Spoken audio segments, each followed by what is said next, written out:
The word is probably best used to describe a prince. But the art of being charming seems to have gone the way of fairy tales. Well, we're going to meet two guys determined to bring it back in the name of love.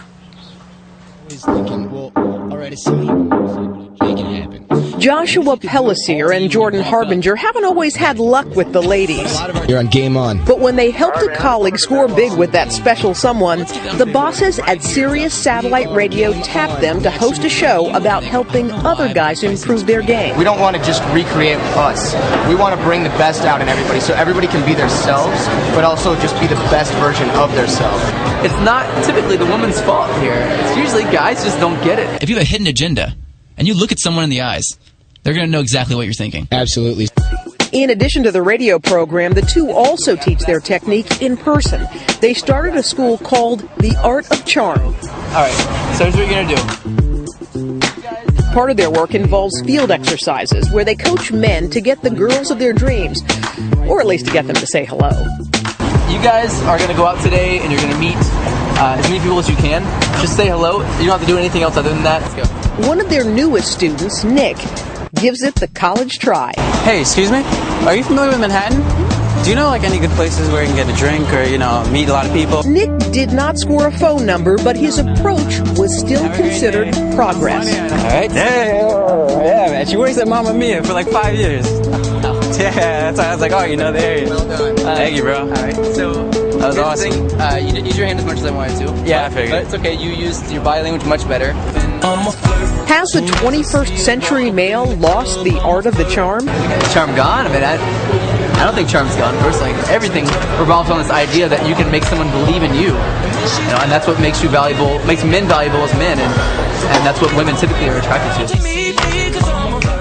Joshua Pellicer, Jordan Harbinger, and Nick Patel are here with us today, guys. All right, let's talk to the coaches first. All right, Joshua and Jordan, can charm really be taught?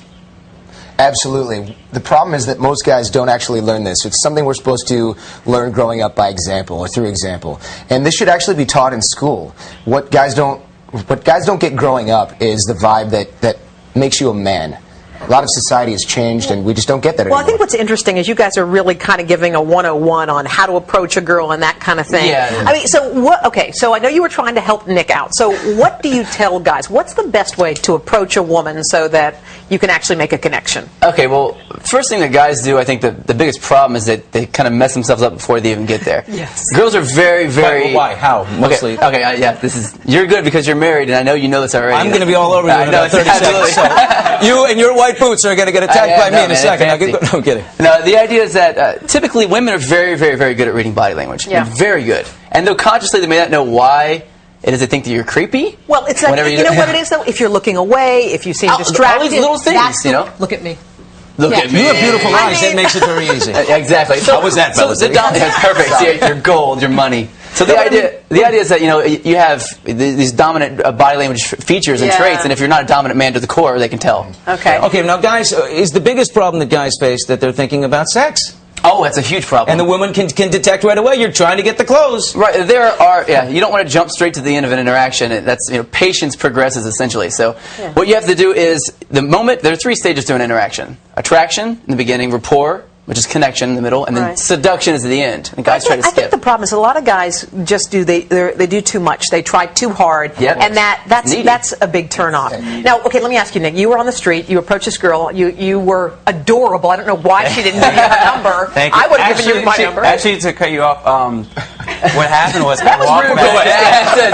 Hey, there we go. He's still learning. We didn't learn anything. We weren't paying attention.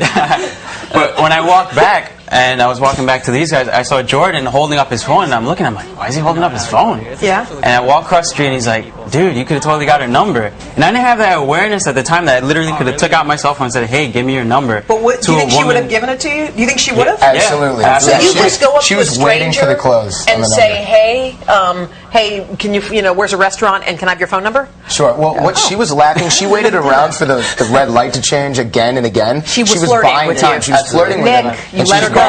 She left the door. Now wait a minute. You have a girlfriend. How does she feel about you running this school? And you are single, and I want to know why. advice. So you're first. Right, absolutely. It's really hard to date a dating coach, especially one that knows what he's doing. I mean, it's really hard because ultimately, she's got to live into this idea that I know what I'm doing with dating, and a lot of times women want to be the ones that are in control of what happens in the interaction. Don't we just want authentic, though? I mean, I know there's a game to it, and Oh, hold on, but you can work it and all that kind of stuff.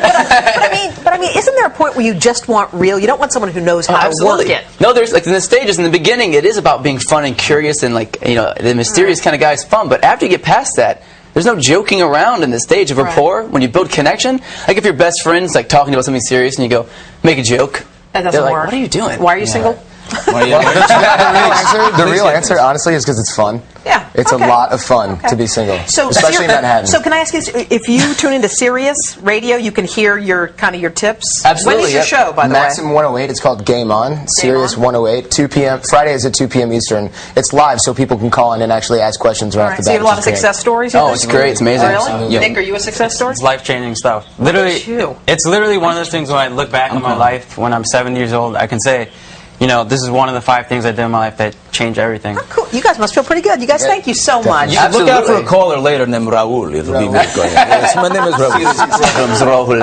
No problem. Oh, Thank you guys very much for having us. Thanks, guys.